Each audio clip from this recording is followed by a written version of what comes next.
Campbell's comments out and about in Wagga I, but we're actually out at the Rock. Ian Johnson. Hello, mate. Yeah, good to see you, mate. Atworthy Park, long-time breeders. How long have we been here for? At this present place, probably we got here, I think my dad and mum set up here at about 94, so I say 27 years or so here, yeah. 27 years, and you've done plenty with it. You've had cows, you've had sheep, and everything, and unfortunately with the passing of Dad, you sort of had a little bit of a change and a rethink of things on how you do the farm? Yeah, so unfortunately, we lost our father this year, about end of May, and at present, just to help my mum out, we've leased out the farming land, so there's about 500 acres we've leased out just for a period, just to till things settle down, and we've kept about 150 acres here that we're just running our broodmare operation. And talking to you as we're walking around, just having a look at it out there and some of the horses, a little bit of a rejig about how you go about things, and predominantly more mares, and a little bit more down that breeding side of things. Yeah, so look, we've had a bit of a lucky couple of years, just with some mares that we're racing at present, and so we're slowly, like everywhere, building up facilities and building our breeding stock, and yeah, to the point that we want to keep increasing that, and as the long term, we'd like to be back on this farm, where we're doing also with our farming enterprise, but also heavily involved in improving and growing our broodmare operation, breeding operation here. Are you aware of how many race horses that you sort of got or bred going around at the minute? Like we were talking there before about Fiamma, one during the week, Captain Rival, Magetta runs second last night, chasing home Spellbound. Like you've got some, not just horses, you've got some really nice stock running around, both the ones that you've bred yourselves and also horses that you retained. Yeah, look, we're, touch wood behind us here. Just having, lucky, well, it's lucky, or, we've been hard work, and we're having a bit of success, but I think even as 2-year-olds, I think we only had 5 that year, and 4 of them, another one, Lanza, ran second that we lease out actually in the first heat of the 2-year-olds this year, in the fillies, qualified too. So we've one to come here, about 4 more made to the races, and then doing a good job. So out of small numbers, but yeah, so that's probably with that success and giving us confidence, and we're progressing to be breeding more, and I think this year we're trying to get 10 in foal if we can get them all in foal, and some of them is our racing stock as well. So and hopefully we'll get to about, that'll probably pull us up maybe a dozen or to 15 would be maximum as we progress. Where did the love of the breeding come from for the Johnson boys? Like, is there a reason it came about, or is it just something that all of a sudden you guys said, shit, we're breeders? Definitely. My dad, my dad was a rice farmer at Collyambley, and I remember always we had 2 mares. He just always had 2, and then he'd go down to the sales down Oaklands Junction. It was there a long time ago, and he'd buy one, or and he'd have a dibble and dabble, and slowly progressed. And I think many years ago there used to be the Albar Blue Ribbon sale, and I think my dad then bought a couple of really nice mares. One ended up being the mother of Golden Rain, and it's probably snowballed from then, and then had a little bit of a journey into Queensland for a while, and then back down here, and it's just us boys have sort of grown up in it and farming, and we love the livestock industry, and there's something about I suppose I've heard a lot of people talk about love of the horse, just something majestic about him, and it's very easy to fall in love with him, and so we just tried to, and I'm a bit of a freak. I read as much as I can about bloodlines and whatever, and it's just become probably more of a session than a passion, I guess. Well, I was going to say, like you've got 3 going through APG, you've got 2 going through Nutrien, and you're retaining 1 for potential as a broodmare going on. you had to show me all of them, and don't take it the wrong way, but yeah, like it's like, well, these are my babies now, so you've got to see these. Like you took me out and saw anyone comes here and inspects the yearlings, and we'll get to that in a minute. So go out and have a look at their chaff cutter. I have to duck. I have to duck, and I'm standing on the same size hill as what he is. There is different things here, but the horses are pride of place, aren't they? They're the one things that you really take your pride in. Yeah, without doubt. It's just love them, and like in this industry, you know, it's well, you have to be. The horse comes first. So whatever you do, whether it's rearing, education, you know, genetics. There's not one thing you can be lax in, and to getting the product to the yearling sales, and then having people have a confidence that that product will go on, and be successful when people put their hard-earned in. So yeah, we love it. We love what we do. From foals handling right to the yearlings, and then if you see them racing, then you asked me a little bit about, like, even though we haven't got big numbers, might be 6 every year. We know where they're all racing, and we watch out there. They're all in the black book. So as they move on, and get a big thrill out of watching them. Does the banter between the three brothers, like, does that help it, like, and make it grow? Like, I suppose you're a lot keener. Like, it's almost like you've got a football club following a football club. Yeah, well, look, that's probably even, doesn't matter what you do, but we're doing it with family, and there's 3 boys, and because mum doesn't do much about it. It was 4 with dad, but there is a fair bit of banter, don't worry. There's plenty of healthy discussion, but we'll band together, and because we're all passionate about it, and it's good actually. Everyone's good at different aspects of it. And that's what works really well. And like, obviously, like my brother Gary, he's very hands-on with the actual horse. Even, stuff he learned a fair bit about chiropractor and health, and breaking in and stuff like that.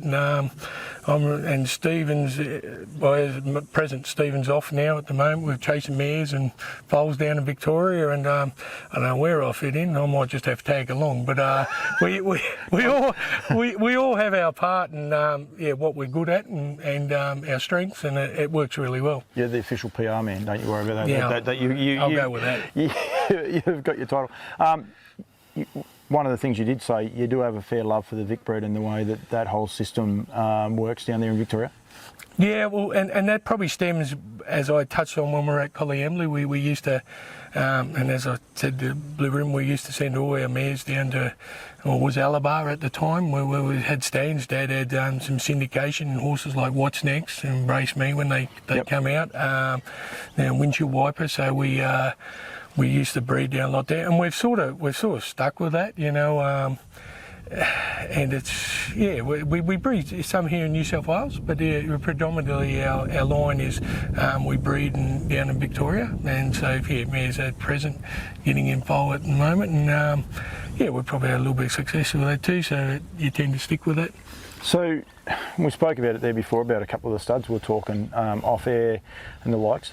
Most of those stand stallions, you said there before about having 10 to a dozen brood mares. If you bred a colt good enough to stand at stud, is that something that the Atworthy boys would be thinking about, Atworthy Park? We dream about breeding a colt that'd be good enough to stand at stud, as far as like having the joy and being proud to do that. But we wouldn't. That'd be something that you would, if you're lucky enough to have a racehorse that was to that standard, that we'd have to pass on to the experts. We're a big believer in like getting as I touched on before, what people are good at, using those strengths to get the best out of whatever you got. So I think we'd hand that over to the professionals if we did that. But we'd stick to probably we'll run a bull or a ram. That's a bit more we know about. I touched on a little nerve though. You wouldn't mind breeding a colt good enough to stand at stud by the sounds. Oh, everyone. That'd be the biggest. Yep. That's the ultimate, isn't it? Like I remember I was a fair bit younger, and watch Golden Rain, watching videos, or watching his runs, and what else, and even just watching replays. I quite easily still shed a tear or something. That's a joy, pride, especially how he used to his racing traits. That's to have something like that. And I could see when you listen to people and they talk about that and they well up with pride and that. Absolutely, and so you should, Yeah. and so you should. Do you know Golden Range stable name? Paulie. Yeah. I never forget it. I wasn't sure if you did. If I forget it, I'm in trouble, but I probably could because a lot of stuff goes in and out of my head. You say about welling up and pride. It's still one of the great scenes, and I'm pretty sure it was Magetta when she was at the Breeders' Ground. Yeah. You, Dad, the two boys, up on the grandstand, if you like to call it that, at Melton, and I reckon they were checking the foundations because you were jumping up pretty hard and enjoying it, weren't you? Yeah, that was. Yeah, well, them moments.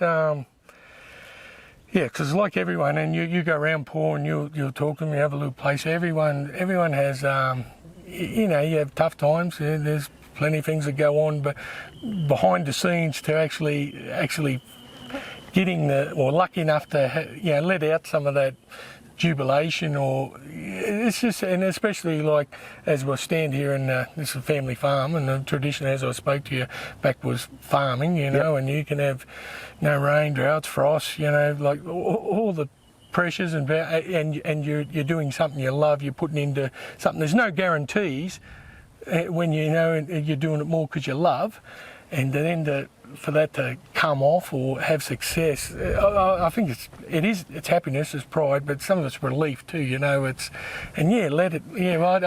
it go. Yeah. Do you get frustrated when you see people that say, "Oh yeah, well I won that race," and "Oh yeah, there's next week and next"? You just got to enjoy that one win, don't you? Well, I don't care where it is. We've been. We're really big on that. We wouldn't care if we won something at Bull and McKenker. We'll have a party. Don't worry about that. I got no doubt you do.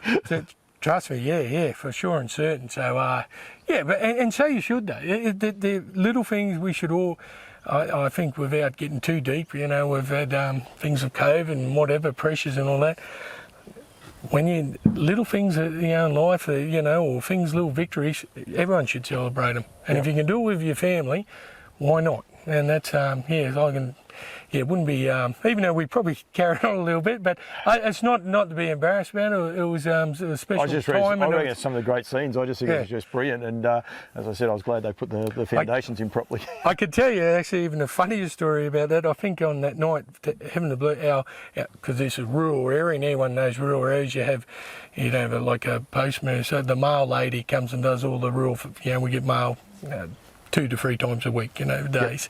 Yep. And she drove down to, we didn't know, to Melton, and she come and seen us, and we said, "Mate, come out on the track." We just shared it, and I remember we getting back up. Sorry, the mail lady from... Yeah, Diane, she just, from the Rock, she just got in the car and she wanted to come down. We didn't know, and she seen us as we were going to presentation, and so she jumped out, and we're lucky enough we had the buggies then, we jumped out for a ride, and I think one of because Mum wasn't there actually, and said, because we're getting up the lift to come up, and they said, "Oh, your mum coming up?" I said, "Oh, we said, oh no," we said, "Sorry, Mum, that's the mail lady." As country as we could be, I think that she looked at us quite strange, but anyhow, it was all good. We just all had a good time. Gives the postman a whole new meaning, doesn't it? Yeah. But I think there's 2 parts to that. Like how far is it to Melton? 6 hours? Oh no! Probably 5.5. Yeah, probably a bit. Yeah. Well, Diane, to her credit, she's followed the horses, Lutz, and that's when they're huge. Yeah, it's and she's always been interested in harness racing. Even when the Jacks used to live here, just down the road. Anyone knows that Robbie and Russell used to live just down the road here, and so she's follows that, and she's great. So it's so there was even some more things. There was more to share, and it's a wonderful experience. Mate, I love it, and like anyone knows, I'm here. One of the reasons I'm here is to promote the sales and things like that. I just love catching up with people. I've been at Yearlings today, and just walking around there, just listening to the history and stuff that didn't go onto this, but I probably should. I sometimes just like to have a microphone and walk with people and just let them talk, because I think they're great stories. And Diane, the potent mail lady, a lot of people now are going to sort of see her, and she had a ride out, and I've never had one of those rides. Next time, I'm going to meet you at the gate, all right? Well, if you want to you have to deliver a mail at least once. If you come on a mail, you're in. Right, with the sales, you've got 3 going through APG very shortly. They're already in, and actually you started on your Nutrien ones as well, which is February 20, from memory. Yes. Yep. Make sure I get the dates right. Beautiful, Sweet Lou filly. And the reason I say that too, because it's another one of my sponsored products. I haven't got my hat, Husey. It's in the car just there. The car's there, but we won't worry about that too much. But cracking filly, big, strong filly. Yeah, she's always been a standout. Obviously marked like Sweet Lou with a big blaze, but she's just body-wise, like she's more like a thoroughbred, I'd say. And yeah, no, we're excited for her. And I think he's doing a really good job. Half brother, Captain Rival. I think he'll get better as he gets older too. So yeah, but yeah, as type-wise, yeah, really pleased. I know it's a cracker. And we say about breeding a horse to stand at stud, a quality horse to stand at stud. A Lazarus, a son of Lazarus. I just went out to the paddock and just seen him, and he's just a big, upstanding colt, isn't he? Yeah. Look, yeah. First foal out of the mare, and look, she's out of her grandmother is Jenna Audrey, which is the mother of Tasty Delight. So it's out of a half sister, Tasty Delight, and a Lazarus. So from Tasty Delight being by Better's Delight, there's a fair bit of scope for him to be successful. You've also got, now I'm going to try and see how I go. You've got a Captain Treacherous filly, you've got a Betting Line filly, and you've got a Major filly. Thank you very much. I was going to struggle with that one. All well worth coming and having a look at. That's what I want to get to. People are allowed to come and look, like to give you guys a yell. Yeah, for sure and certain. Like as we said, we just got them in as of yesterday. We start the preparation now. Gentleman Thomas Gilligan will be here tomorrow. We'll show him. The trotting bloke. Yep. So he's popping in tomorrow morning. So we'll show him to start working them. And we've got the mill over here where we exercise. So yeah, we'll just we'll kick on from here now. So yeah, but they're in great fiddle. Like I think looking around at and watching some of your tapes and that, like Yearlings or Rising Yearlings, this because it's been a fantastic season. Everything's looking magnificent. There's nothing to differ here. I will say that I think it's super exciting. And in all honesty, could probably count on one hand the amount of horses that you would say probably are struggling, and that's everywhere. And at least 3 of those, I think, have got something else going on. That's not they're struggling. Like there's generally something else going on there. And I don't even know if a couple of those were through the sales, but just looking at horses, full stop, everywhere you go across the board, it's good and it's exciting. It's a great time of year. Like I said, I was at Yearlings. I'm going to Dennis Howell's in a minute. People get excited about this time of year and the yearlings, especially people that, it's your livelihood and you're selling your kids basically, but you're not actually selling your kids. You're technically rehoming them so that they go to someone to have the fun that you guys can sit back and have the fun with them, in the lounge room while they're enjoying it as well. Yeah, that's 100%. Yes, they're at sale, but you follow them just as much as if they were part of. You're still there with them, so. Even nothing better than getting on the phone to see how a yearling is, like say if it's in his first prep or second prep, and then if can follow him through the races. And I think I watched actually one time, talking to Dennis one time before. If you can get that phone call, first win or text, and you're part of that joy too, because. You're just as proud as any. I said, not under your banner. They're still, and we see them as ours still. They're our stock. They're our baby. So it actually goes quick because I can't think of the name. I'm going to call it.